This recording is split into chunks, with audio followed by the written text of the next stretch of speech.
Gonna manage to dodge, but they're trying to pressure with a low buy, looking to get as close as they can. He's repositioned, but the shots are missed.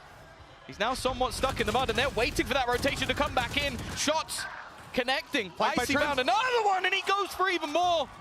And not even needing that showstopper when he's got the pistol in hand. Trent's behind as well. He was biding his time on B, and there's no way they expect him to be here at this stage. He's recovered a rifle, and it's the freest kill of his life with Jing down and out. What a way to push up to 12 from G2, a round that seemed like they wouldn't have a chance in. They had nothing but pistols for the most part, and here they are. Just Devi, 1 against 4, a Viper's Pit to fight through.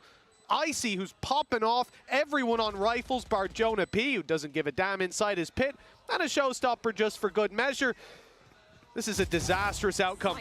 And sure, he takes down 1, but that matters little to G2 right now. A 3K for Icy, a MasterCard Thrifty, and with that, 4 chances to take the series with a G2-0. It's going to be the thorn in their side, a slip-up. And one that it's unfortunate. Like, you put your operator on one side, and I thought that was going to be the main problem of the round, but it's mainly just the fact that Icy's able to wrap back in, and then I think he spots. That's it. It's just the shrouded step. He sees just a tiny bit of information and is completely ready for anything Mindfreak is going to do. 12-8. Operator now gone as well. Can't be back on the board for PaperX in this round. It's been a huge part of what they have. Jing, he's gone as well. And the showstopper's active, but Mindfreak's up top. No one was close enough to trade him out. Big swing from Devi as well. They'll double up on it. PaperX now with the advantage. They punish the early rubble control. And the response seems to be to take it the other direction. The steps are heard as Valen moves up towards B main. They know that he's on his way here, and something is more than ready to execute him. But Valen starts to run back. Timing for something isn't great because the turret's still there. It's going to catch him and give the information. They know that push has come through, but it does get the rotation to the C site. But that's the thing. If he doesn't peek that, it will have actually been a perfect stack up for them on the C site. Now G2 can call into question, okay, if he's pushed up, they know it's not B. They know the fake that we sold isn't going to be there. Forsaken under pressure, but he can't afford to give the game away here. And well, with now already they've lost 1. This is an awkward fight to take. He's just about going to make it around the corner. Trent is so smart. He throws the reveal and then just swings it, knowing that they're probably going to go for the peak. Nightfall goes through in the back of that. Forsaken catches Valen, though. A huge kill. But with the Nightfall hitting, Trent takes his moment to go for the flank, moving around through heaven, sees that it's clear. Now you know that the defender spawn is not where they're coming from. It refocuses Leaf. He's now looking towards the water, where he's already heard Mindfreak, TP across, waiting for the steps, and he's turned at the wrong moment, a free kill. Trent now has to do it all. He's pulled out multi-kills so many times in the past, and the first is his, but he's going to swing in and deny that defuse. Not this time. 12-9, 3 more chances for G2. Yeah, then, well, again, it's going to be a break back immediately after we see that pistol round victory. You got yourself what was a nice attempt to turn back around. After the early battles, it was looking rough, especially with the information that something was able to get with such a deep position. But even still, once Leaf went down, the position for the retake or the clutch for Trent just wasn't a good one. From the depths of hell again, PaperX looked to rise. Economically, though, again, they're still almost fighting off the back of that pistol, and it's given them enough to purchase once more. And no surprise, we're seeing a push-up on A. Yep, they've had success taking it. Mindfreak alongside Jing. Forsaken early knife for info on C. And the aggression from something successful, at least in the last round, for the information. First fight doesn't go their way. Mound control given over to the side of G2. Orb to be taken. 2 away now from a lockdown, and the push-up on A. The slide in from Jing is gorgeous. Jonah P didn't stand a chance. It's got to be infuriating. The amount of times he's been picked off by an operator pushing him. And now Jing sliding into position. The B site looks to be the point of contention. Smokes out, paranoia, utility, but there seems to be a point where they might look to just push through this. I didn't expect that. Now Icy has managed to put down 2. It's not the play you expect to see with the Odin. And now Mindfreak's gone as well. The perfect combo. It's left onto the man who started this comeback. Forsaken, 1v4. Devastating round. Let's see if he can do it. And no, immediately shut down. G2, 13-8 and 13-9. They were the better team here today. And the man on your screens, ice cold with it. This guy is unbelievable. His raise popped off, but you got to commend G2. They look like such a clean machine on the server. This is someone that I, and anyone in this tournament, should be scared to face. Oh yeah, for sure. I think coming into this group, there was a lot of doubt about who would be making it through, but I think most, if not everyone, should have looked at G2 as the favorites. This team has been on an upward trajectory all the way through the year, ever since making it in. For PaperX, hey, they woke up towards the end. We started to see the team that we wanted to see throughout this series, but it was just a little bit too late. And those individuals on the other side, the team cohesion, there was everyone needed to sort of fight versus the side of PaperX. And yeah, I think if you look at most teams, maybe you can think of, okay, this is their weakness, this is a weak link. For G2 right now, I'm stumped. It's up to their next opponent to try and work it out. Yeah, someone's going to be losing sleep trying to answer that question, because this team doesn't seem to have a weakness when it comes down to players or approach. They just seem so far ahead. And I got to say, I am impressed by what I saw today and every facet of it. Icy blew me away with some of his performances. Jonah P, that man, he needs to be studied. He needs to be studied. I want to know what he ate, what he did in the morning. What's his routine? I'm copying it once there's no walking involved. And Trent, look, here it is. Here it is with the pistols as well, the 4K that kicked it off. And this set the tone for the map, and I don't think the tone changed. There was a little moment. I would say there was a decent moment. PaperX picked it up at the end, but down, again, they made it competitive. Just too far behind, and that was our fear going into the second half. For sure. No, I think the retakes were incredible. Like, that was unreal. What really made this team look like they shine. I think on both maps, but this map in particular, it was just ridiculous. Whether it was saving utility for the late round, just having it to combo a player out of position, or even just general cohesion and fundamentals from these players. Like, they are so in sync with each other. Their positioning and where they take fights, like basically optimizing whether there's a risk there or not. It was at times the polar opposite of what we saw from PaperX, and as it was said on the desk, this is why they came into this and it looked like they would have a good matchup, because they can deal with the craziness, and that's difficult to do. If we've seen our fair share of teams struggle with that in the past, for PaperX, a team that was previously up on top now finds themselves with a loss to open up champs. We're going to go down to the stage, though, and hear from Valen with our good friend Bella.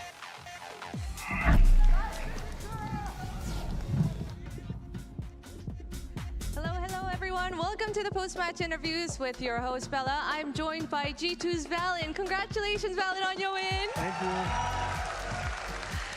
오늘 첫 번째 경기 G2의 발린 선수 만나보겠습니다. 승리 정말 축하드립니다.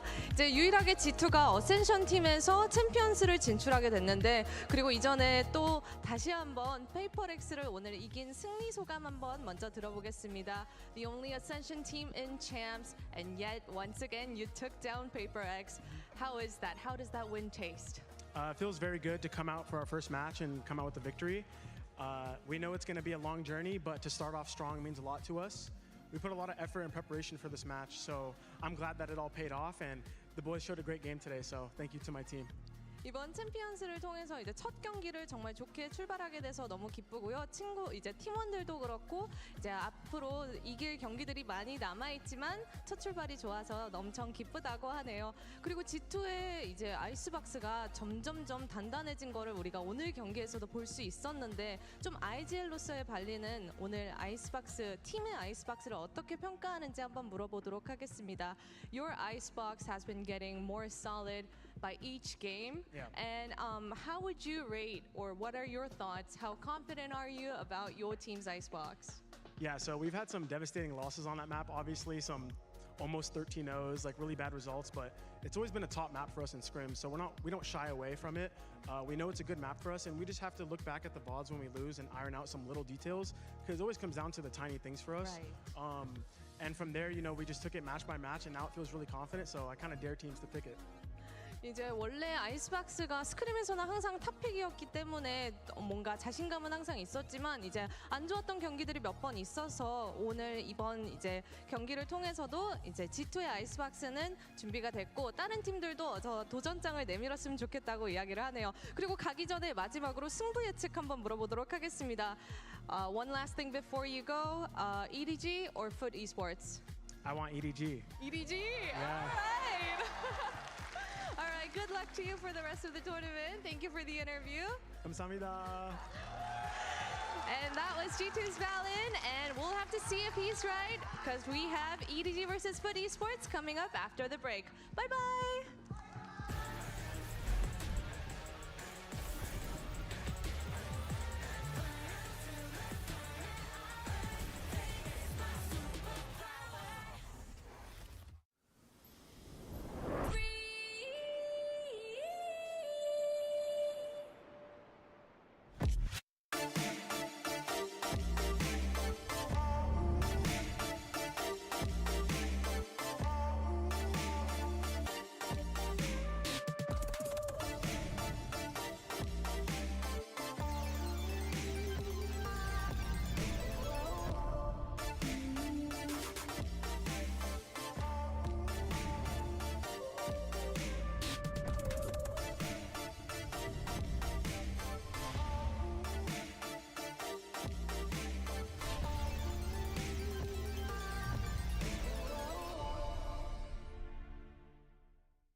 Life is a series of choices, reciprocating the loud voices.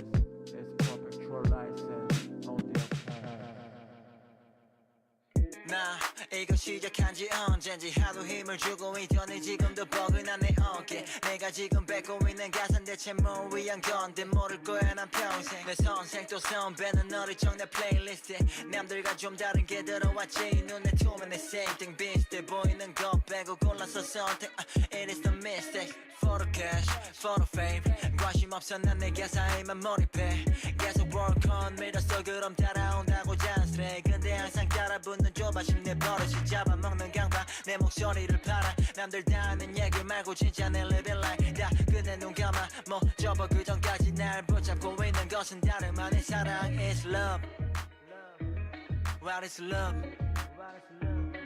I don't know Nobody heard 어느새 내가 여기까지 와서 정말 I'm okay 한치 앞을 모르겠어 only up for chance Take a step closer I rest my case 말했잖아 정말 I'm okay 어느새 내가 여기까지 와서 정말 I'm okay 한치 앞을 모르겠어 only up for chance Take a step closer I rest my case 말했잖아 정말 I'm okay 이게 몇 킬로인지 I feel right it's black Oh can you see me take your stereotype All out of time 도대체 얼마던가 내가 버린 수많은 것 생각이 안 나 중요한 것을 놓치고 있는 듯한 기분 말이야 쫓기고 있는 듯한 이 기분 말이야 걱정 마 여기까지 다 왔잖아 미안하지만 I don't give a it's my life 가끔은 be alone 근데 낯설은 맘의 위로 받을 줄도 몰라 혼자 견뎌내고 이겨 나의 방식 가끔씩 안 통하는 상식 돌아보니 고마움을 알기에 I believe in myself 시간이 흐르고 나는 익숙해져 be alone 믿을 건 오직 나뿐인 이게 내 인생 loan 이루기 전에 눈 못 감지 그래 내가 여기까지 왔지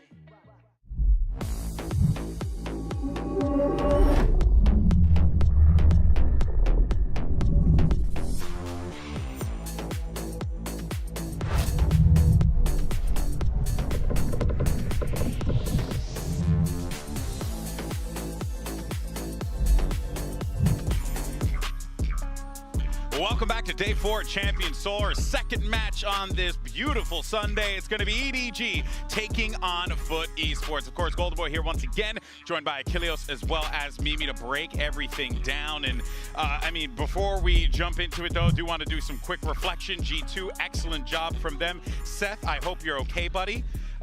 You're reeling a little bit for a bit, but you got over it. It's nothing I haven't been through before. And they always, they tell you that nonsense where like you'll never experience that same degree of pain again. Yeah. You know what? We've gotten past it, so I'm fine. Yeah, that's right. You embrace the pain. You become one with the pain. Hey, but you know what though? An excellent matchup from G2. We'll of course see both of those teams later on in the competition. But for now though, let's focus our attention on the task at hand. Now these two teams are no strangers to the global stage and have had some incredible moments, but they've never really been able to get over that hump. 7th, 8th, 5th, 6th, but you know that the talent is there, Mimi. Top 6 is the limit for both these teams. EDG has been to 6 global events, Foot to 4, and I think they're really paralleled in their story. Both a team that fully represents one country, EDG for China, and on the other side, Foot for Turkey, that have been the best from their respective regions at making deeper runs. But for EDG, after having their breakout year last year, I think this year has been a bit more disappointment, going home early in that first round at Masters Shanghai in front of their home crowd was a heartbreak for the squad. No, it really wasn't. I mean, it was a year of elation last year, as you're saying. This year has been a bit of a rockier road. And I'm curious to see how they look because there's additional pressures that are kind of getting stacked on EDG because they have seen success, more relative success from the likes of FPX on the international stage, but they themselves still remain at the top here regionally. But now we saw with that matchup from Trace, the bar continues to get set higher and higher for these Chinese squads and for EDG in particular. Yeah, no, of course.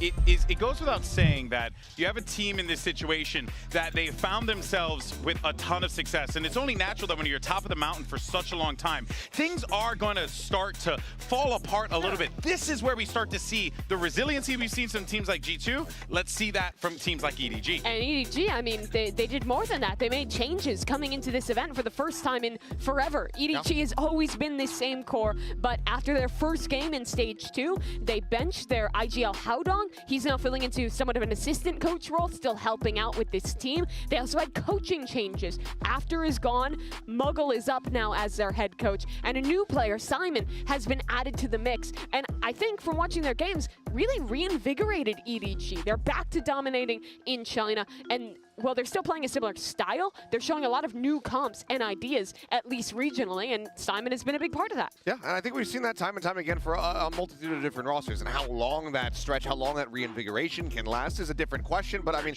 it's very much the likes of, something joining onto the side of Paper Rex and then being able to take over Pacific last year. Simon comes in, EDG maintaining their spot at the top over in China. How does this look, though, on that global stage is the big question. I think he looked solid regionally. He's playing, he has a really wide initiator pool, and he does fill in pretty much one for one for Haodong's roles. But what he's not doing is IGLing. Nobody who has been on this team for ages, since basically the dawn of EDG, is now picking up that mantle, which I feel like is a little surprising because he was so often known as a player who was making some of the more crazy, wild plays, running around on Sky for this team. But he's really locked in, and I think evolved as a player to now take on that mantle from Haodong of the in-game leadership. That's what you need to do when you want to compete at this level. The best of the world are here in Seoul, South Korea, so you need to take it to that next step. But let's go ahead and hear what Simon says as we have Mika Fab standing by with him.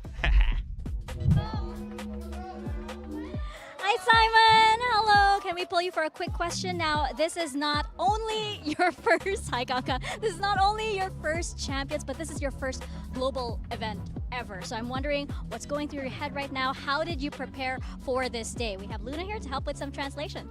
那这不仅仅是你第一次的冠军赛，这更加是你的第一次世界赛嘛？那你现在脑海当中在想着些什么呢？以及是怎么准备今天的比赛的呢？在想什么？就是有点紧张，然后就想着努力拿下吧。And a little bit nervous, and we'll try our best to win today's matchup. Well, I'm sure you guys are going to do great. Thank you very much for your time. Okay, not what I was expecting. A little bit nervous, but you know what? I mean, maybe a little nerves might not be the worst thing in the world to have, right? You know, trying to spin that. I think it's really expected, and I think that, frankly, it's better to just be honest about it rather than maybe try to lie to yourself and say like, no, everything's going well, I'm gonna do fine, you know, the team's gonna do great, whatever. Sometimes just accepting that you have that nervousness is going to, you know, just help you be able to overcome it. The team knows what you're dealing with. They've been there in that position before, so he's got a good support group around him. Should be leaning on them. And I also don't think he's alone in those feelings. Nobody in an interview was talking about the fact that he, having to pick up the IGL mantle, was feeling anxious himself about it, was honestly feeling overwhelmed by the new responsibilities, the new role at times. Yeah. But I still think that the team has looked good. They looked comfortable when they were playing in their own region. They played a similar style, but the calling was solid. And I think that Simon, while he wasn't a superstar, this isn't a player that we're going to expect to go out there and light the world on fire. He was really solid. And he's in a good team of very experienced players on this international scene. Remember, 6 times they've been to global events before, who can make him feel comfortable on this stage. Yeah, well, look, I mean, when you're nervous or you're not sure how to feel in those moments, you lean on the rest of your teammates there. And who better to lean on than a guy who loves living in that spotlight? It's Kong. And this is a guy who we have always known to step up in those clutch moments. He's had many incredible moments on the global stage, but this is certainly going to be a tough challenge for Kong. And for the rest of EDG, as we had alluded before, Seth, because they are kind of figuring it out right now. And Kong, well, he's still Kong, so. he is still Kong, but we haven't gotten those highs from him this year compared to what we've been used to seeing in the past. You see how he's been comparing regionally against, up against CNET. The main thing that I want to see is just operators in both of these guys' hands. I think that's the big thing about the matchup. Both these guys are some of the players who like upping the most in their respective regions. For both these teams on their defensive side, getting that star player set up. They'll both call a lot of the rotations around leaving their opera alone on the line, and both of them definitely have that experience taking over games. Kong before on the international stage, and CNED, one of the 4 players who has won a champions before. He's been a world champ, so big pressure for both these guys, I think, to show their best here at Champs 24. Hey, well, you know, pressure makes diamonds, right? So we'll see what ends up happening with this. But ahead of Champs, we sat down with Kong to talk about his return to the global stage, who maybe hoists a trophy over his head. Let's go ahead and check it out. Hey guys, we have a very special guest joining me today for a quick interview. We have Kong of EDG, and we have Luna to help with some translation. So nice to see you guys. Now, Kong, you've been at every global event since Champions 2022. How different is it being here at Champions 2024 from the first time that you stepped onto that global stage? 会有一些感觉吧，就以前可能会觉得一切都是很未知的，然后现在可能就是只需要准备好我们自己该做的那些东西，然后去尽力的去面对下一场比赛就行了。I think there's a difference because previously we just felt that everything is unknown, but now you just have to prepare your own thing just to try your best. Yeah, well, we know, of course, that we're going to expect the very best from EDG. But now the team looks a little bit different. You have Simon now in the roster. You have Muggle now as the head coach, and Haodong is now assistant coach. So with your top seed finish in VCT China, how would you say they impacted preparations going into this event and on that global stage? 我觉得就更专项一点，然后现在更做东西更基础，然后只是构建一下团队的道具跟协同吧，然后其他就可能风格有一些转变，然后跟之前训练的东西跟针对的东西不太一样了。I think we have the things we have changed particularly. It's more about our basic, more about our synergy, our Kate, and our thing. The difference is the style because we have changed a little bit. So I feel like the things we're changing is in different style right now.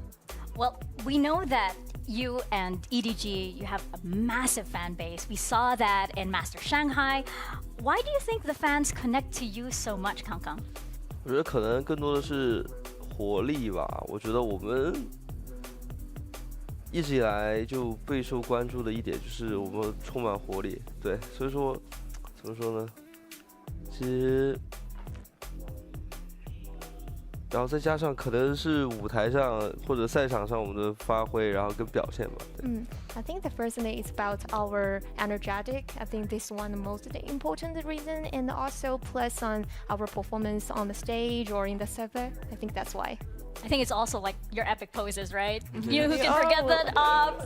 We're eager to see more of it on that stage. So thank you so much for this interview and best of luck. Thank you.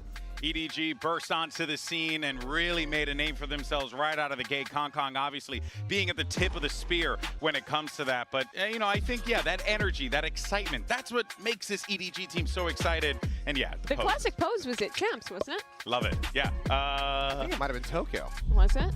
No, I think it was LA. I thought it was LA too. I'm sure it was Champs LA. I mean, he had so many different moments. That he's an icon. It's really easy to kind of get confused and conflate them all together. Either way, yeah, for me, after last year, like Kong was that guy. He was the one I feel like everybody should have been looking at. Yeah, for sure. But then on the other side, his counterpart there is going to be CNET and the rest of this Foot lineup here. And this is a squad that, you know, again, another team similar to EDG who have not been able to break past that glass ceiling, and they're right there to be able to do so. But the last event was their breakout. They finally beat one of their demons in Fnatic and made it into the top 6 at Masters Shanghai. It was their best appearance ever at a global event. And these guys have come back in, honestly, looking solid. They did end up losing to Fnatic again and went down in the EMEA playoffs, but I think they stuck to their guns. They're still a team with a lot of somewhat unique but really well executed ideas. When I think of them, I don't think of like crazy util set plays and combinations, but I just think of really solid teamwork, players swinging together, everyone in the right place, and just some fantastic Turkish aim from players like CNET and YetTJ. Yeah, you love to see it. Oh, well, look at that. I lost that pen. All right, well, let's go ahead and hear from a world champ, shall we? We got CNET standing by with Mika Fabs. Hi, CNET. Good to have you back. The team is back for another Champions, and I feel like you guys are the team that everybody is sort of healthily wary of. So what do you think this roster, Foot, can bring to the table that you think will surprise everybody on that stage this year? I mean, we are come to here to, I think, as underdog, so we can surprise everyone, I hope, and become champion. Well, eager to see it. Good luck out there. Both these teams, I think, are coming in with a bit of an underdog mentality, right? They've both had their breakouts before on the international stage, but both these squads, I think, approaching their opponent with respect, but with real potential to win this one. Yeah, I mean, Kong, he's always been that guy getting out of his chair, getting in your face. We've been seeing that more and more from CNET, and now with these two clashing for the very first time, I'm curious to see who's going to be left standing at the end of this all and who's going to be sitting in the chairs. Yeah, for sure. But you know, another player, though, that I'm really excited to check out is YetTJ, who also another one who came into the global stage and really shocked us all with his performance. And I think it's safe to say, like, this is a guy that you got to be afraid of when you face off against him in that server. He's such an important player for this team. He's almost always going to be locking in this cypher. And I think they have so many of their defensive ideas built around him about disguising the strong side, of setting him up in a lot of positions where he's left alone on the site and has to do a ton, but his mechanics and his individual form is so good that he's almost always thriving in those situations. And on top of that, you just see the energy he exudes when he is playing well on stage. Him yelling, it'll echo through any arena. Yeah, this guy is loud, and from the outset, just joining in the offseason, you could see that the impact was there already. Foot, you could see that this was going to be a very different team, that they were going to be able to reach new heights, and so far they've been able to do that, but how high can they go? We're about to find out. Oh yeah, that's right. We got two teams here, never faced off against one another before, and I'm expecting a damn good match. So let's go ahead and send it over to the stage and bring out Foot and EDG.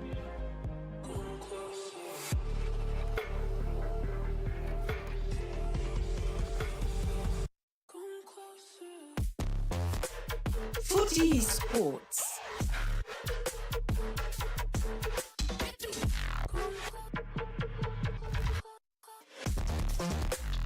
Edward Gaming.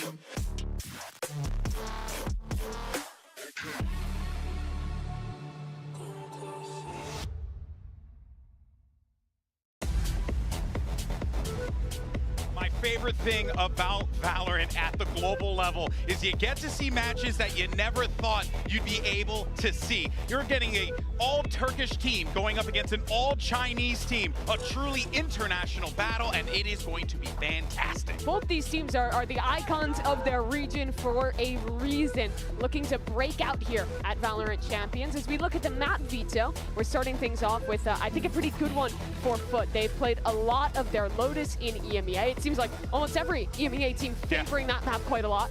They quite like themselves some Lotus out there. I think what is interesting, though, is that they don't play the standard Fnatic comp. They've been locking in instead a look with the Jet and the Breach.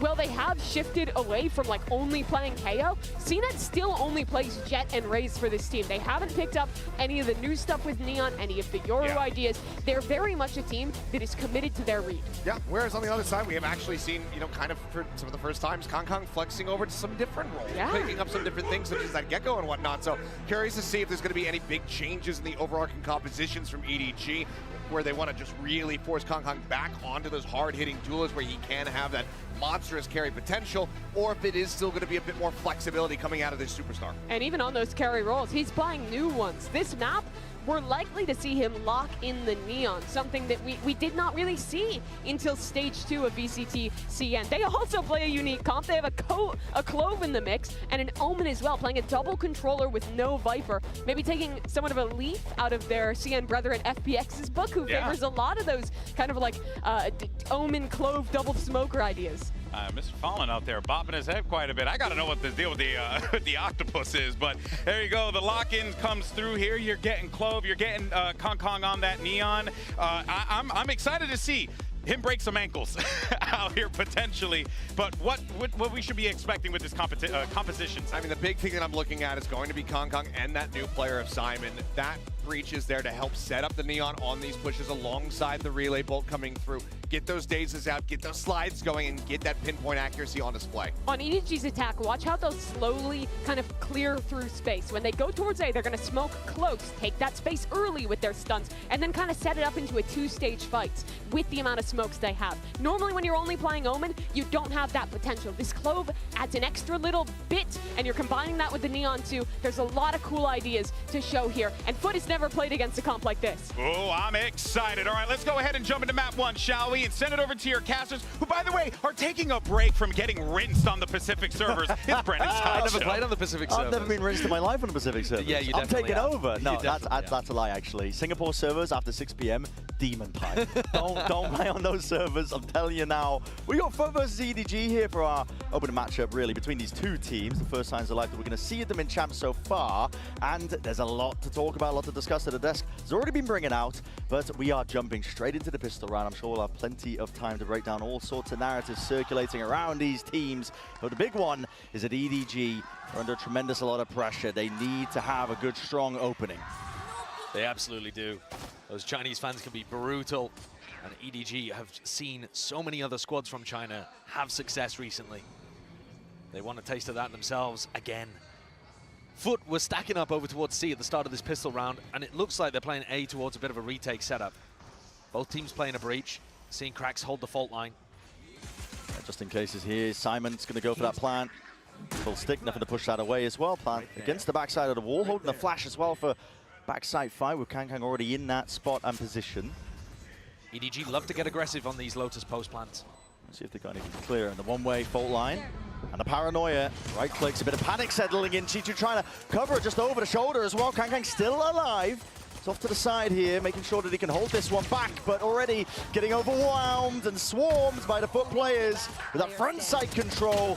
And they've taken out almost everybody. Smoggy, last one to be alive here, and Crack sticking at the fuse. No way! That's a lead by Smoggy, and what an opener that this EDG team needed. Great play there towards the end. He got enough chip damage on the first try of going at things. Both of those players super weak. It made the frenzy very useful in that spot.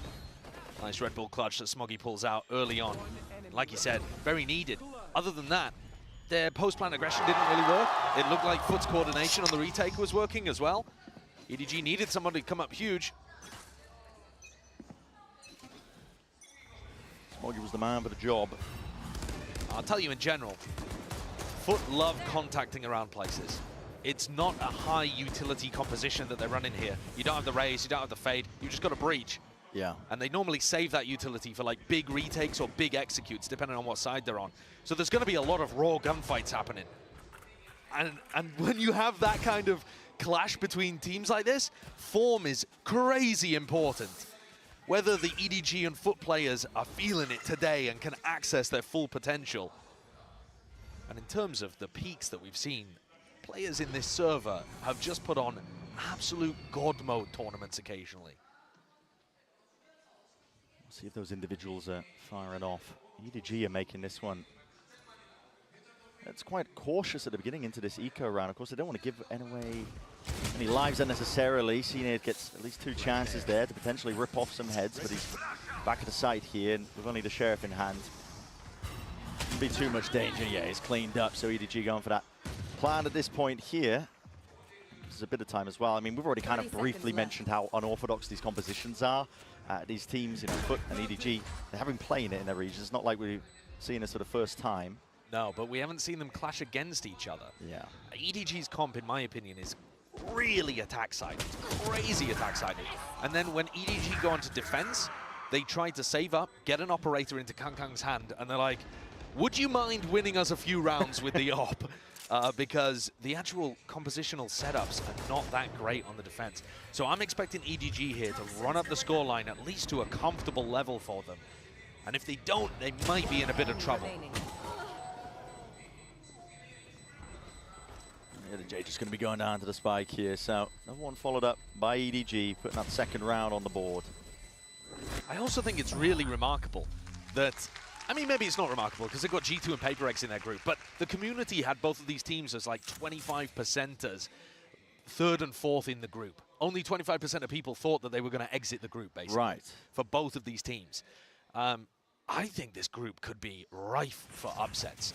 PaperX is waiting. Whoever loses this, I don't think PaperX has an enormous edge over either of these two teams, but neither of them are going to want to be in that position. Yeah, looking to grab a win nice and early in their group here. Bonus round for EDG. It's definitely a lot of danger towards it. Big stack and group up by the Foot players. A fault line and a Paranoia gives them access to that A-Robble control. Might be looking to cement it, but already you're seeing a fast pivot, and EDG just trying to play off of that.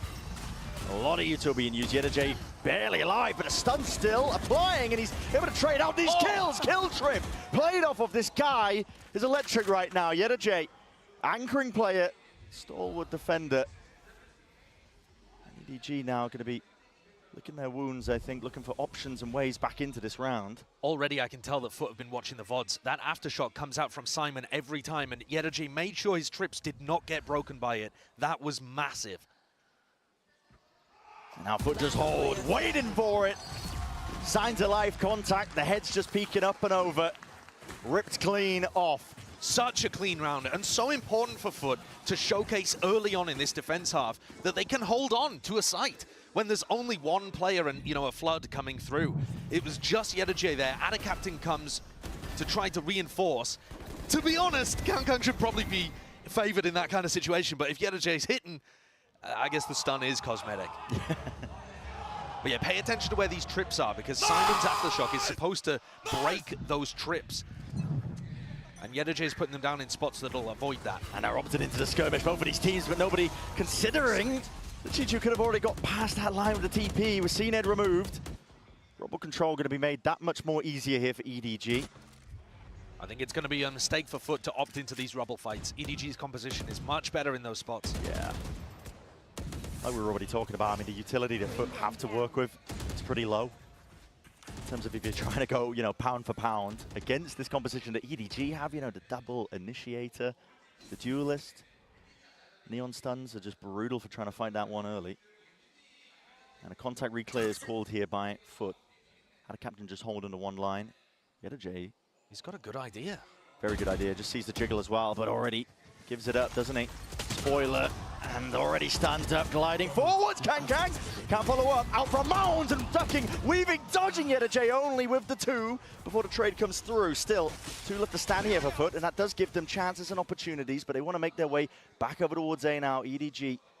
Chichu didn't give up that position earlier, so just holding on to that A control for most of the round gives them that option. It's a nice call. Coming back over to Chichu, who was inserted there. Mr. Fallen might have an opportunity.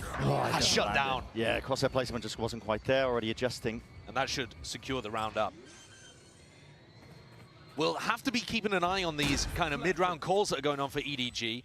I feel like a lot of the time things are extremely hectic in the EDG camp, especially since they've decided to bench Haodong, put him into the 6th man assistant coach kind of vibe, and bring nobody in to make a lot of the calls for them. Prax is trying to make a go at this. I don't really understand the logic behind it. Probably needs his weapon. Yeah, he really does. He's got no money to buy another one. The rest of his team does, so he's going to get out of there. Not going to get punished for the hubris of trying to make that attempt. But you're right, you know, EDG, there's been even comments from themselves. You know, I was talking about Yinsu ahead of this match as well, just trying to get that extra information heading into it about EDG. But, you know, even Kangkang was talking about how they get chaotic in the mid-round sometimes. They lose track of, you know, what decisions they should be making. Frankly, gets a little bit messy.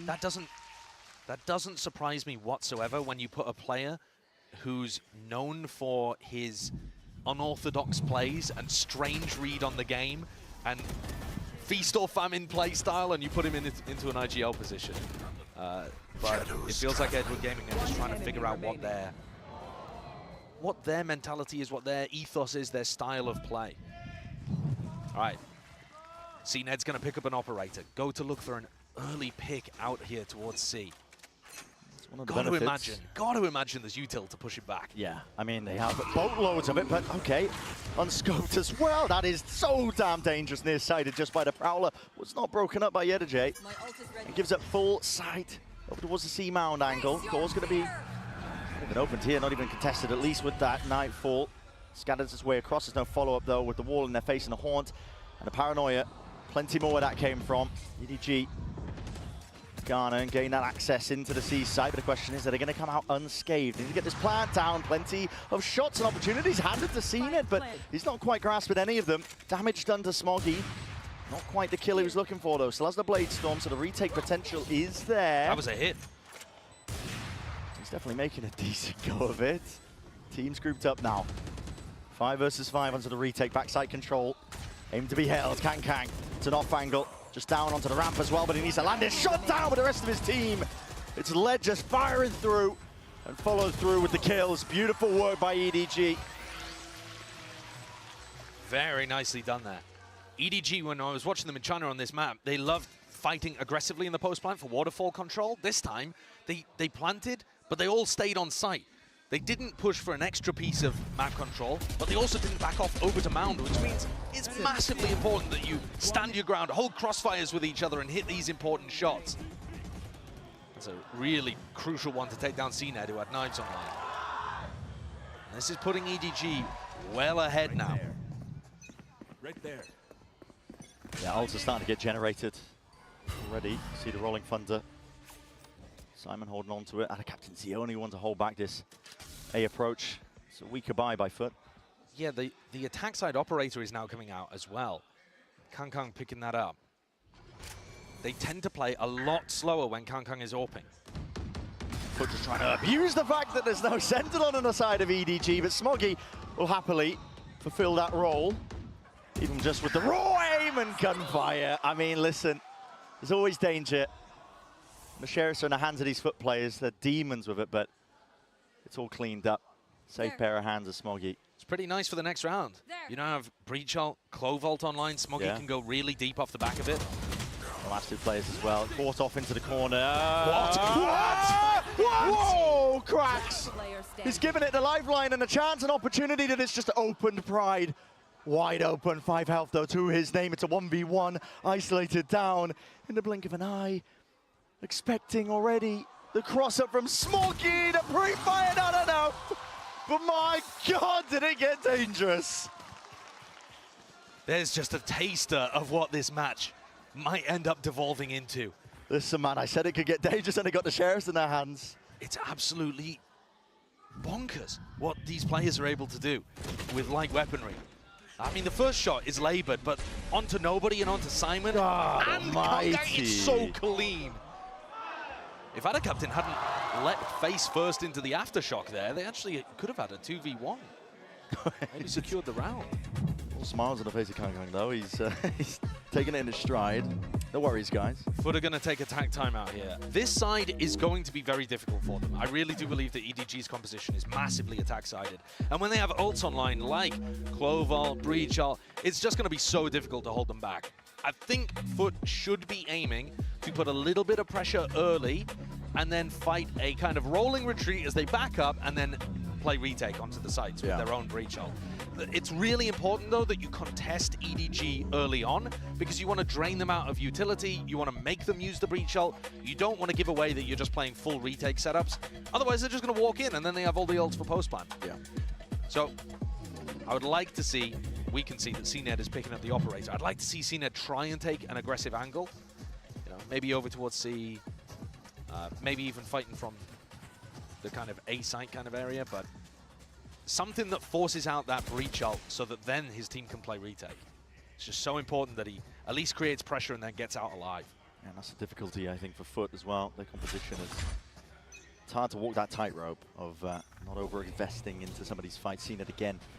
Operator already being just accosted off onto the corner. Stun already connecting. CNED just trying to get the hell out of there. VCT, he does cover it. Like you were mentioning, Josh, as well, that rolling retreat, they're just backing away now. The rolling thunder of itself cracks. He lets it loose, lets it rip now. Everybody pushed up back into the corner, but cosmetic stuns is the nature of this game sometimes. Smoggy not dead yet. Back into the fight, but falling from the side, instantly traded once more.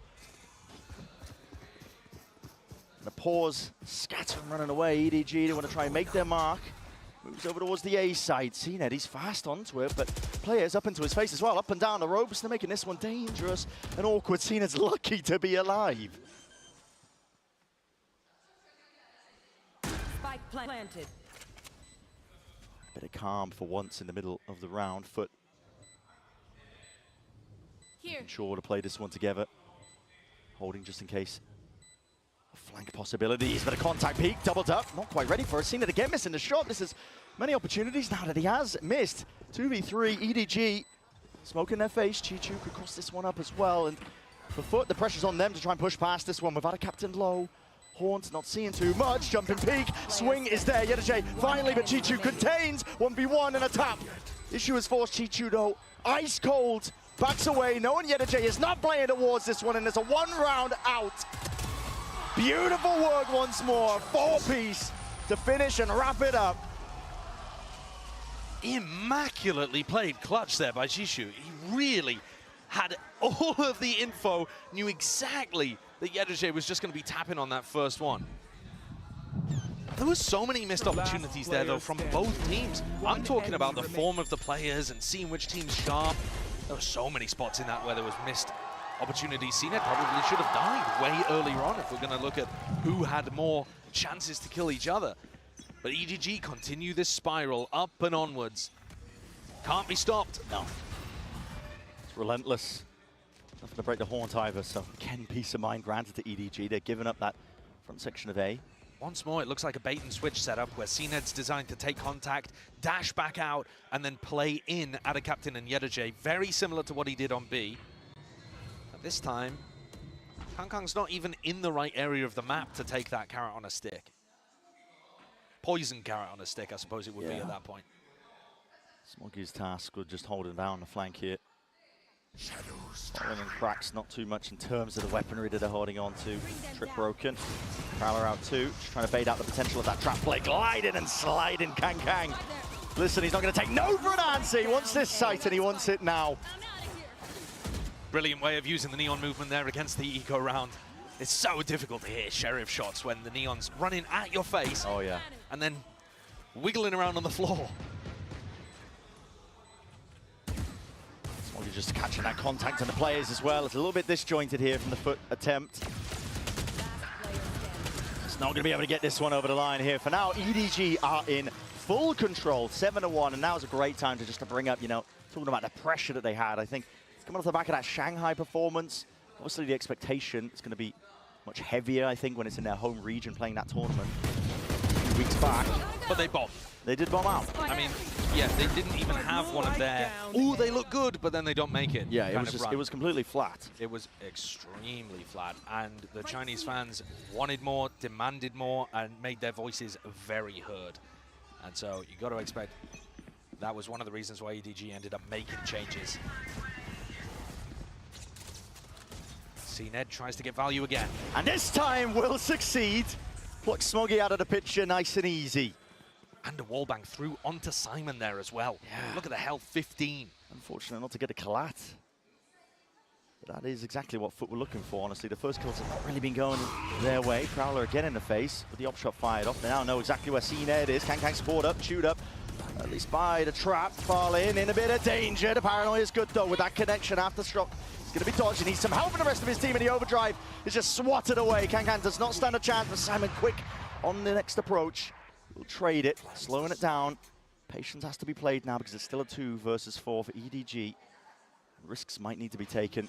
Any chance of them winning this. Pre-fires onto the corner, 2 players into the pit, just holding it. Chichu trying to take that. What is that? Adjustment flick to the side. ArunjeanAJ barely puts him to rest. Simon, 15 health left, tagged up by the cam.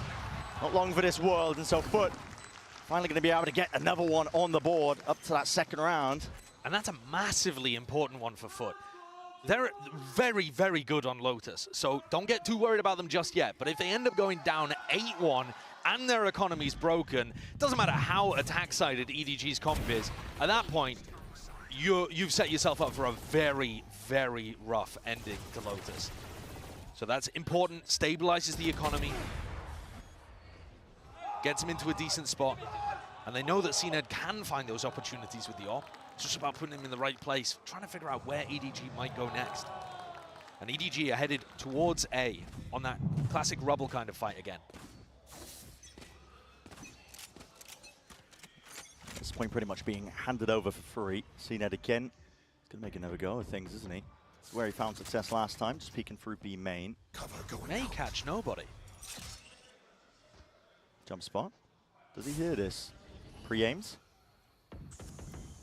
Nobody though. Already crossed up onto the spot, barely a shoulder, but this time CNED is starting to hit. On fire with it. That's so sharp. At some point, you've got to imagine Kang is going to feel like he wants to go for the ego battle. It might be too late in this half, but certainly on defense. Back towards the rubble with the TP here. There's a lot of players though. Does he get that confirmation, Mr. Farlin? Not liking what he saw. Smoggy on the meanwhile. He's making sure to take this one slow and steady. Has got them a lot of control up towards C. Door opens up. EDG making the call here for the mid-round pivot. 40 seconds left. Stunned up. Mr. Farlin has to let loose with it, but with Smoggy spotted, he might have just given the game away with only 36 seconds left. Had a captain. He's going to reinforce this sight up. Still has a snakebite in his back pocket. Smokes are up as well. Orb up to respond. Fault line though. There's no molly at the feet, so EDG are going to be able to get into this one essentially for free. It's all about whether or not you can get this plant down still. Simon, not just a tap, a full stick, doesn't want to try and bait out any of that util, and there's nothing used as a response. No spam on the side of Foot. No spam, I think, because they're worried about EDG pushing Waterfall. Like I said, they do that all the time in China. Smokes placed, propped up. Kang. This one going to be dissipating though, doesn't need to be worried about it. Retaking with the op, never quite ideal. Kang. First casualty, Chicho's there, right through the wall. ArunjeanAJ is frying, farming, Cloudburst to try and get them into the site. And the last player left is Simon, overwhelmed. Too many targets to really overcome. And suddenly, a map where EDG were fully in control, and now Foot making a decent little comeback. Those 2 rounds, they might not look like much, but with how EDG's composition is so reliant on getting their economy flourishing and getting an op into Kang's hand on the defense side, any kind of damage done here is going to add up. These last 2 rounds, crucially important. They make all the difference between a 7-5 half or a 9-3. And that's either a close half or a blowout. Yeah. Now, ArunjeanAJ's been feasting. He's got 12 kills currently. Anytime they've hit the C site, he's been good for it. Hitting shots while stunned on Kang to open up the map twice, and still then continuing to find success elsewhere. He's doing it all right now. As you mentioned, the anchoring's good when he's handed the chance to do so, but it's really the trading, I think, that's been most impressive. He's always following up off of, CNED taking that first point of contact, maybe dashing over the op, which you saw in that prior round. Very consistent. I'm interested how Foot are going to disrupt the ults that are about to come online here. quick peek for those of you at home, Nobody and Simon 1 away from Nightfall and Rolling Thunder, respectively. So they're probably, EDG, going to be looking to try to play for one of these L-Torps, right? So how do you deny them? Foot can't really win a rubble fight, so that's probably where EDG are going. And you can see here that Foot making the read to stack over towards A, because they expect, I would believe, EDG to be looking for this L-Torp over here. It'll be a hard task trying to win it. Enormous hard read. Yeah, skirmish will be occurring. The question is who will be the winner. Now, last time Chichu TP'd back Rubble and it did put the punish onto CNED. We'll see if that happens again, or Foot has something to counteract it. Paranoia looks like it's pre-aimed just for the middle uncenter piece of the choke point. Fault line slows them down. TP through the back again, up and around with the updraft. CNED barely alive here, still blinded up. Inside the Cloudburst, wants to play inside of it. Chichu running and gunning. Reign Supreme wins out the day. Cracks, you are hard committed into this spot, son, and there is really no escape. But the captain will help him out. Shot from the side and a follow-up again. He can't be denied. Foot just absolutely smashed them into dust. Can we have a look at the stage? Did CNED just jump into Krax's chair for a moment there? What happened there? Possess his body, take him over. What are those two up shots? Coming out from a player that I've only ever seen with a rifle in hand. That's nasty. Krax was completely stuck. The door had not been pre-fired, so he was trying to use a classic to get through it. He's like, please, let me escape. Get me through the B. And he decided to turn, stand, and fight. But now EDG have those ults online. Yep. Now in the final round of the half, they've got massive tools to work with. We've seen again the same fight taken. Farland, oh my goodness, revealed up by the Horde as well. He needs to get the hell out of their door in his face. TP through into the smoke and the bullets just won't connect into the end. EDG not to be denied that space, and they have a lot of ults to make usage of. Nightfall primed and ready, finally let loose. Fallen drops the smoke. CNED anti-synergy almost, but the Blade Storm, now the stuns connecting up. This is chaos and anarchy occurring. Updraft will not save you. Kang hunting them all down. Finally put a stop to all of it. Rolling Thunder does not deny the plan. Might be able to get at least put back into it. Nobody tucked to the corner, tight and close, and they still can't remove him. With the upgrade occurred finally. A trade online. Yet a Jado. No threat will reveal everybody's position into the 3v2, and with the fight isolated, now the 2v2. In through tree, Smoggy out wide, and what an adjustment it is. Couldn't quite catch that final kill. It looks like he just whipped that rifle all the way around for the 8-4 finish. Didn't even need his ultimate to close that one out. And it would have been a checkmate situation towards the end, I think. So it's a good half from EDG, a very good half. 8-4 on Foot's map pick, but their comp is attack sided. Who knows where this is going?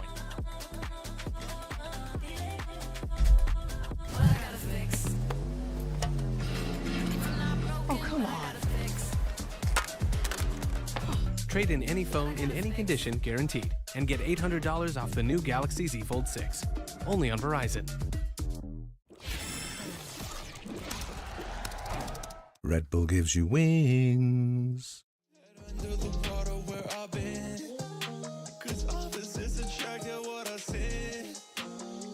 Just what I could know what I meant. I feel you distant. I feel cold, but I don't know why. With love some context. Gave my heart, you said goodbye.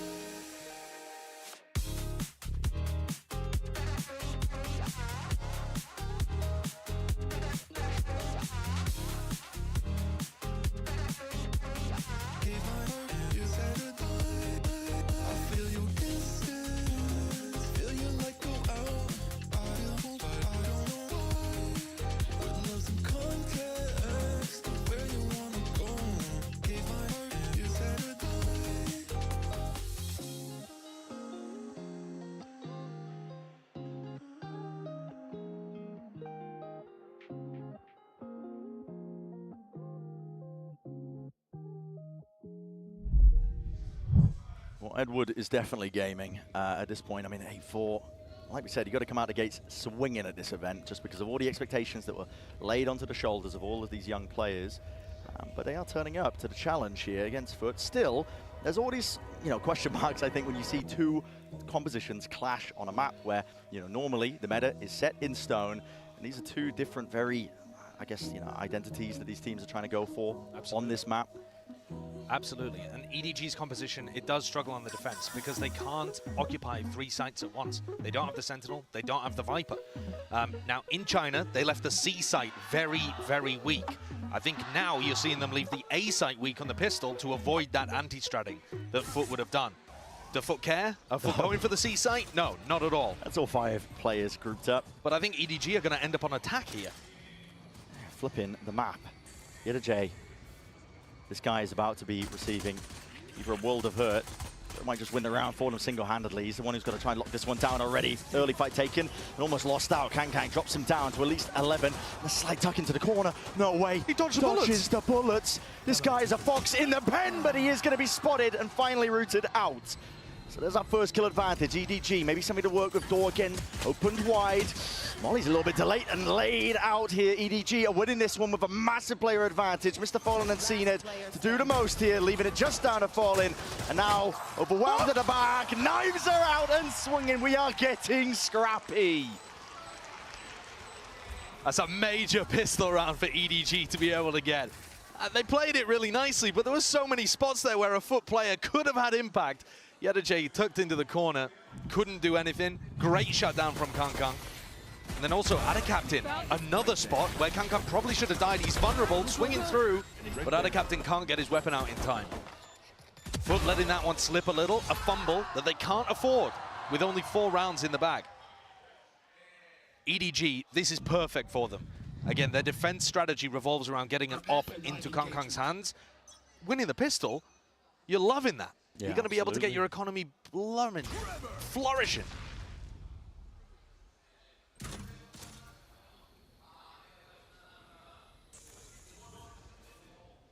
But we'll make a go of things here. Slow spread default into the Rico. Maybe just aiming to hopefully farm up some ores. So that's the trouble with their own composition as well. You can't even rely too much on the ultimates they've got available. Chichu, Paranoia, flies forwards. Couple of shots fired out as well. He's going to be blind himself. He needs some help and backup. Has arrived in the form of Kang, but he's swiftly dealt with. That was the rifle. Dropped down. Chichu, though, still a problem. And Smoggy having to deliver the death blow from the side. YetAJ classic in hand. There's enough to dismiss them, even just repping loud in the process, I guess, because they couldn't make it themselves.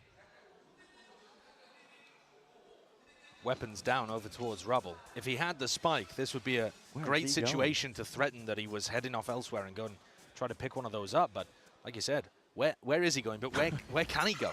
He has to be predictable here and go over towards A. He's just trying to orb max. Yeah, of course, that really important neural theft. Hey, listen, on the attack side, it actually can win you some really important rounds, especially when you're playing against a no Sentinel comp. He gets that down, he's going to figure out where the gaps are. Alert timings here, but nobody's going to keep watching. Yeah, just for the smoke peek. I think the question more so than what is the neural theft going to do is, what is a round going to do at this point for Foot? There's 6 behind now. Not only do they need this one, they need to then break the economy of EDG and start a spiral of their own. And Foot's comp, while they've had quite a lot of success with it, and it's been good for them, it's not an alt snowball comp. It's not like you have the lockdown and the showstopper and the nightfall to be able to work with. So this one's still going to be scrappy, still going to be difficult for Foot, even if they get on a roll. Early push back there on the YetAJ. Standard attack side here for Foot, but you're right. Rifles in the hands. This is where you really need to get going if you are Foot. You are being pressured like hell. YetAJ needs some support, needs some help. The squeeze is occurring, but heads to the side. Nobody really watching for him. Smoggy at least will get that trade. Felt like YetAJ was calling for help. ArunjeanAJGamer came back and got counter-called, and Foot went into C instead. YetAJ strung out to dry, but takes one down. EDG like these kind of setups. It doesn't matter if they're playing full retake every time, as if they have the entirety of the map control. Time for mount control, ArunjeanAJGamer just needs to spot this one out. They realize they flipped them out. Mound? Yeah. You can't plan for mound when they're coming mound. They already have control of it, but we're kind of being caught. It's a little bit easier now. Only one real direction to pay attention to. Smoke in their faces. Util's going to be exchanged. Aftershock in through the choke as well, and rifles reloaded. EDG just primed and ready. Without a kill. Finding it lacking that initiating power, I think, to even get themselves in. Already time ticking away from them with the spike and with the position it's placed in as well. There is no more chances to win this one out. They're looking to do that economical damage, if possible. Chishu did force into this round, so the fact that he keeps that rifle is going to be important for EDG. They can keep rifles up for round 16. At the moment, what we're seeing is EDG leave one site completely open and pushing heavily the other two. Trying to condition this idea that they are always going to be pushing, even on the defense side. But FUT are finding the right reactions here, which is to go into the free area and play a post-plant setup where you have space somewhere else.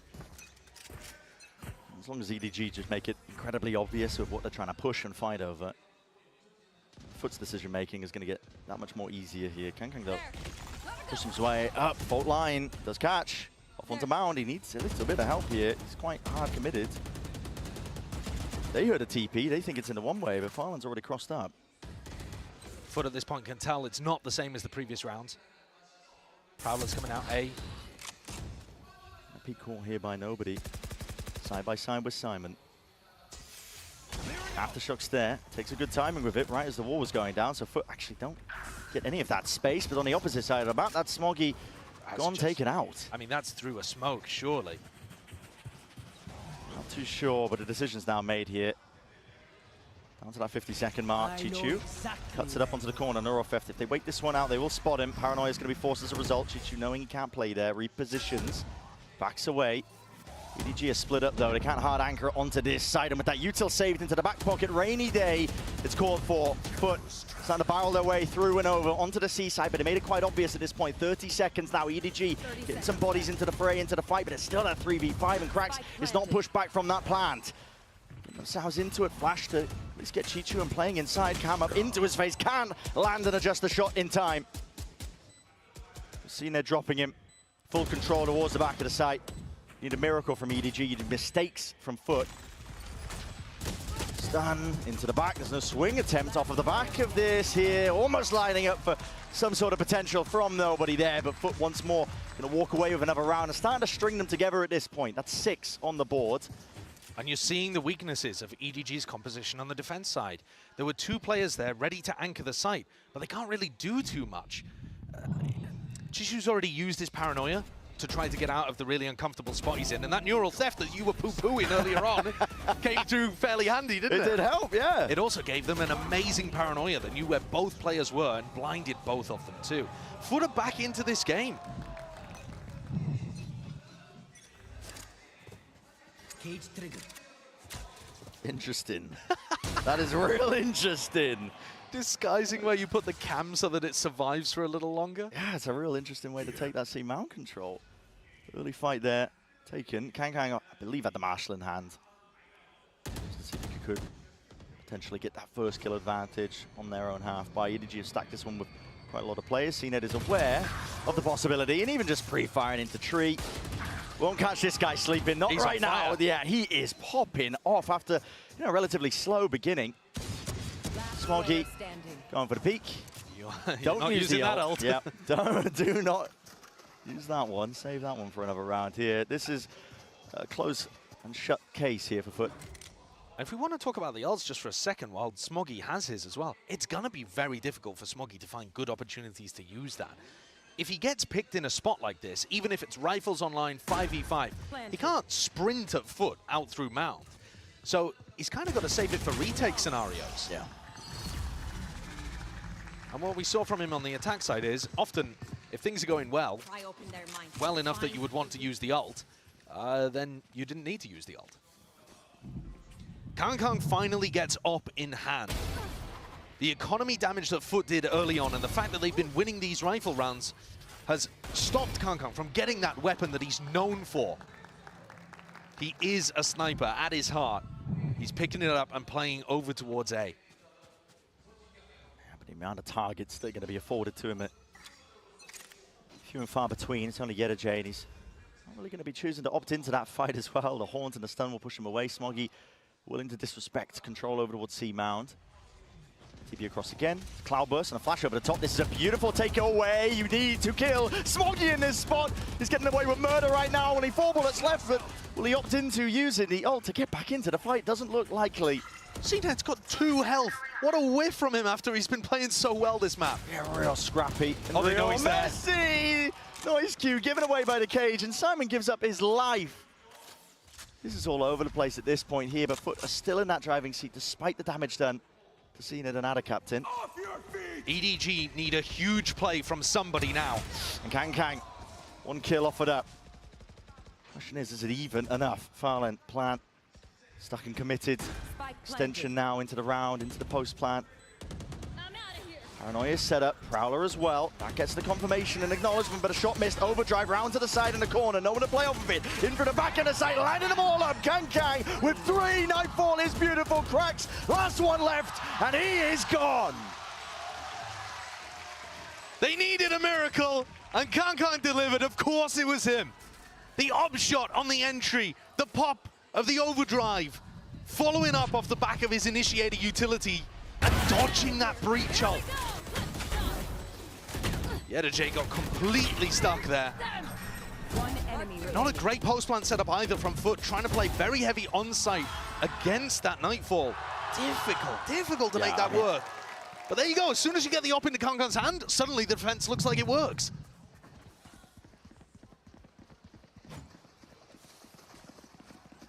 It's value earned. EDG stem the bleeding for just a little bit here, and they still, of course, hold the advantage in terms of rounds. This time, adjusting and moving up that positioning. Kang hopping over towards C, wants to play in front of the Viper Orb. And the cage did not defend the cam this time. It was broken. Foot are also jump peeking this at the start every time. They do that jump peek from on top of the boxes where you can just get your head over the top and see if there's an Oppa playing C.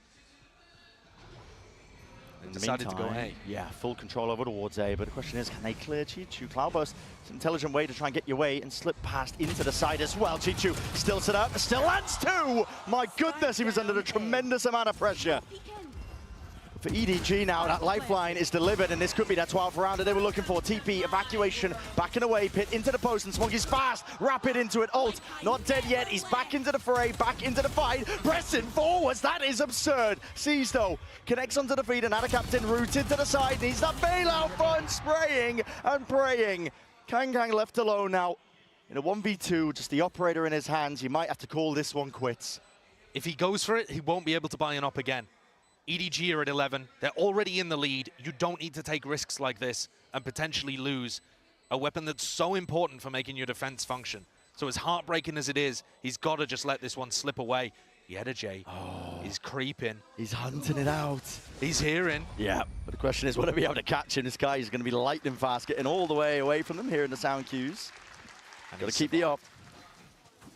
That is absolutely maniacal from Smoggy and nobody. The lack of coordination on that play is baffling for a team that has otherwise been playing fairly well today. Yeah, I mean, this here. This push forwards, nobody's supposed to trade this, right? And yeah, instead, exactly. nobody backs up and throws a seize. I mean, get on the same page, please, if you're going to be making a play like that. They're chuckling about it now, but this gap is lowered to 3, and they're on an eco. A little bit of bite towards the round, at least the Guardian, the rifle, the op, but as you said, Josh, the gap is narrowing. Odin spam away from Fallen just to cover the retreat. CNED dash expended nice and early. I think the reason that this composition works for EDG, though, is that they have good enough players. Someone gets them around. And in a situation like this, the economy doesn't look good, but Foot are going to be cautious, they're going to be slow, and EDG are going to be taking risks.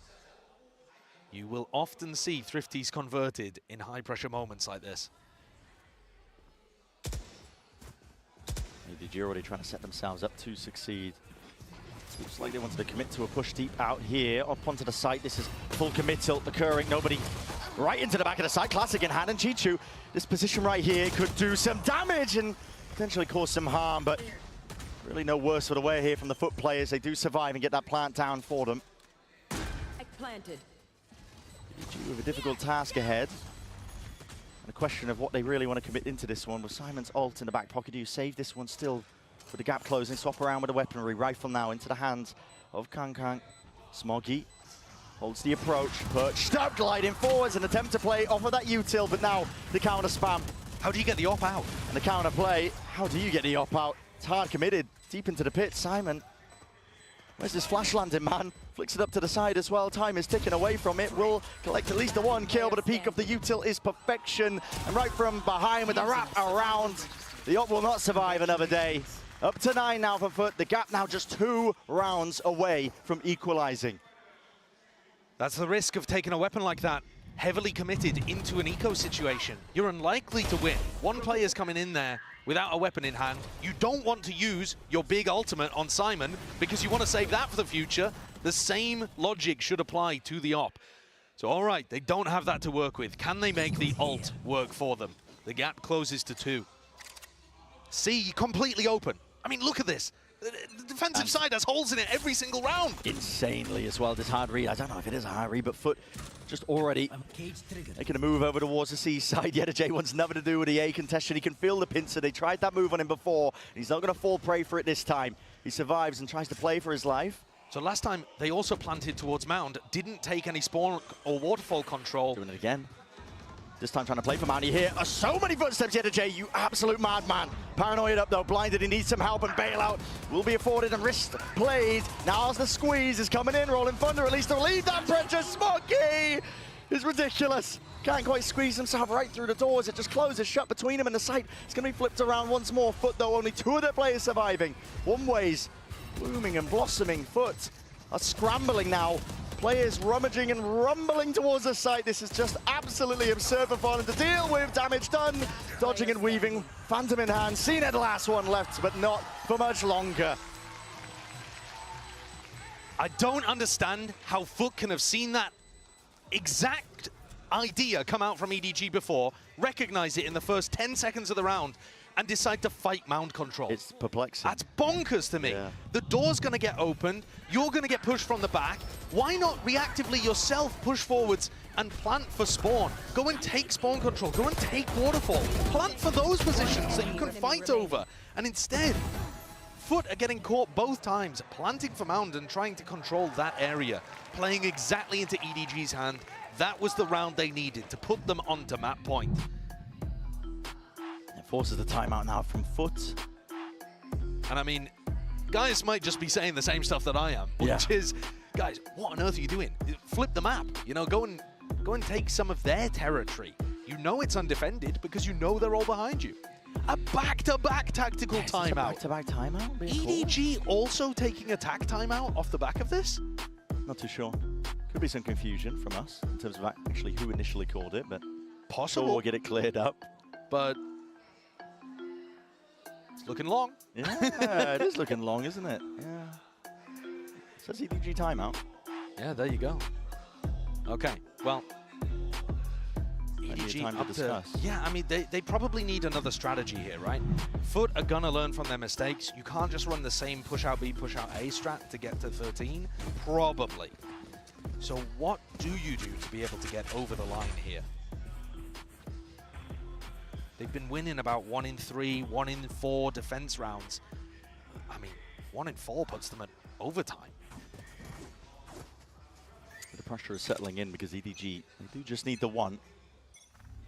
As you already mentioned, it can come from any one of these players. They're talented and skilled enough to be able to do so. CNED rips it away, stun connecting though, and a bit of counter spam. Just the rifles in hand.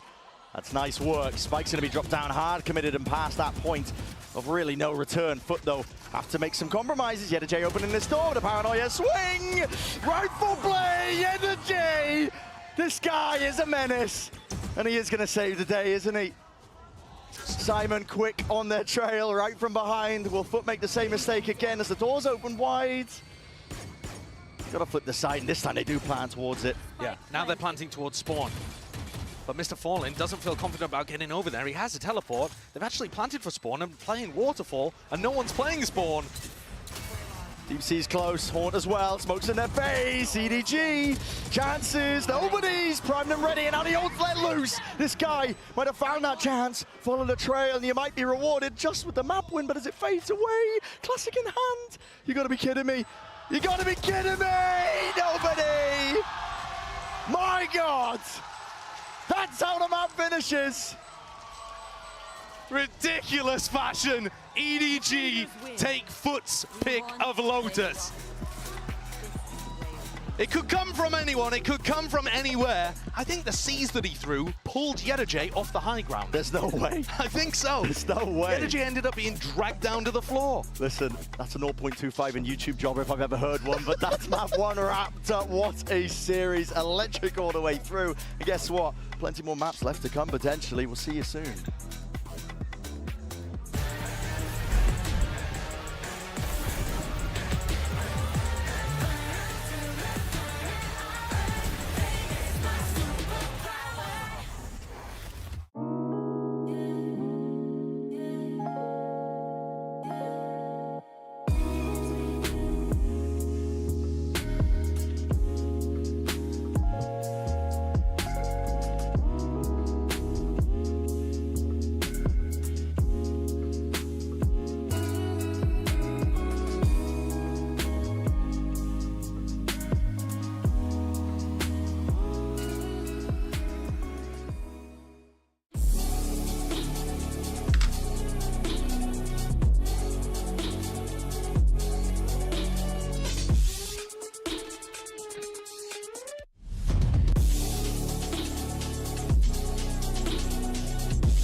Hey guys, I'm here right now with Coach Muggle of EDG and Luna to help with some translation. Now Muggle, I think everybody was like really hyped. They're really surprised with that, especially since Lotus isn't exactly one of your strongest maps over in VCT China. So can you tell us how were you guys able to adjust and look that strong on this map? 大家都非常的惊喜，因为大家可能很多人都会觉得说，在新人赛区的时候，莲花古城并不是我们的强途之一。但是你们今天打得更好了，做得很棒。你们是做了哪些调整，能够做到这样的成就呢？没有什么特别的调整，因为这个图就是我们的强图。We didn't do adjustment especially because this is our strong map. Ooh, I like that. It seems as though EDG is well equipped and well prepared for Valorant Champions. So let's see if they can close out this second one. Well, I can tell you one thing. If you like slinging some mud, you can enjoy that matchup with a lot of glee because that was, at moments, a beautiful mud show. Lots of great moments there. Obviously, EDG pulling through at the end there. And can we please talk about my boy Smoggy for a hot minute here? This guy absolutely lit the server on fire in that one, Mimi. Yeah, I mean, this guy was just ridiculous on this map. They're playing this weird comp with the Omen and the Clove, and I think Smoggy, well, some of the utility was impactful with like the one-ways and things like that to scale space. He defined this game by these individual moments. His mechanics were absolutely on point, and he clutched some really critical rounds to keep EDG in control of what was quite a close game. Yeah, I mean, he was absolutely frying. Remember when this guy was a sub? Yeah. When he wasn't on the starting roster? What was that, Champions 2020? That was their debut match? Yeah, that was when they were playing over in Istanbul. And yeah, Smoggy, he has just very much been at home in the starting roster ever since then. This guy performing, and I think he's kind of summarized it and set it up really well, Mimi, was with saying that Foot had never really played against anything like this. And I think we started seeing them figuring out the machinations of this comp as time had gone on. But that start of the map, that streak that EDG was able to accrue, I think they just did way too much damage early on. That Foot, even though they were starting to figure out how to pilot against it, it was just unrecoverable from there. I think the biggest thing with the attack was that EDG was constantly getting space in a lobby or C-Mount, whichever one they wanted to fight for. I think the smokes are really good for that, and the scaling off this Neon was really nice consistently. So Foot had to play a lot of these rounds where they were either like hard anchoring or playing into the flood retakes, and this comp for EDG actually had like a lot of tools to, I think, especially counter out and like fight past those like retaking players. And honestly, I was really impressed. I thought the implementation was pretty good. It wasn't an insane game from Kong Kong, but I think he did his job on the Neon, and they played some real solid Valorant to get that map won. Yeah, for sure. Did have some pretty nutty moments. Oh yeah, 100%. Just triple sliding around that ace site, just hitting headshots. I just wanted to see him break some ankles, and that's what I got. He got a couple. He did a few, so to me, job done. But the thing is, though, there were some great moments there for Foot. Actually, one of them in particular, this is a HyperX Reflex moment of the day, round 11. Reason why I like this round in particular was because the way that it started prior to this incredible couple of shots from Cracks was really just some awesome aggression that we were seeing from Foot, really just not allowing EDG to get any kind of ground whatsoever. They were using their utility perfectly well, and then you had obviously those individual moments shine, and just Cracks just, well, was cracked here. I mean, we kind of, you know, we heard I'm so proud of myself for that. Sideshow saying it, just, you know, I hadn't seen it just change seats, had he just taken over his PC in that moment, had he possessed him, because it was just an incredible That was all Cracks, baby. Shots. That was all Cracks. You know, and I want to keep seeing that, honestly. But that does make me very excited for what we could potentially be getting into map 2 here, maybe. Yeah, we're heading into Bind after that, which I think is an interesting one, right? We saw both teams play kind of an off-meta comp on map number 1, and I think that's going to continue into the second map. It's another one of the ones where we've seen EDG experimenting. They've really broken out of their shell in Stage 2 China, so excited to see what both these teams are going to lock in, and if Foot has what it takes to bounce back here. Yeah, I'm very excited to see what we end up getting out of this one here, but for now, let's hear what the Foot coach had to say, guys, as we get ready for map number 2. I'm here right now with guys of Foot Esports, and we have caster and translator extraordinaire Scarlett to help me out as well. And now, guys, so that was a really intense first map. I'm curious, what part of the game plan didn't exactly work out, and how do you feel going into Bind, which is EDG's map pick up next? Çok sert ve başa baş bir ilk maçtı. Sizce ilk haritada oyun planınızda neler yanlış gitti ve Bind'e giderken kendinizi nasıl hissediyorsunuz? Yani alışık olmadığımız komptu. Biraz oyunun başına zorlandık. Ondan sonra biraz daha oyunun ortalarına gelince, pistolde verince biraz daha rahat açıldı. Tekrardan kapattık, tekrardan açıldı. Derken bir half ekoya ya da ekoya map'i kapattırdık. Kötüydü. Bind tarafında da bir soru vardı galiba. Bind tarafında da son zamanlarda en çok üzerine koymaya çalıştığımız harita. Ne kadar onların piki olsa da umarım bizim için güzel olur. In the first map, they played a comp that we were not that much used to. So they put a lot of points between us. Then we managed to catch up, but then we lost the pistol and the gap got a little wide again. We caught up again, but then they managed to take it home. And in terms of Bind, I can tell that it is the map that we study most on. We try to definitely improve ourselves on bind. So we will see how it goes on the next map, despite them picking it. Well, it sounds like you're well prepared. Thank you very much, and we're going to see if Foot can manage to take this map.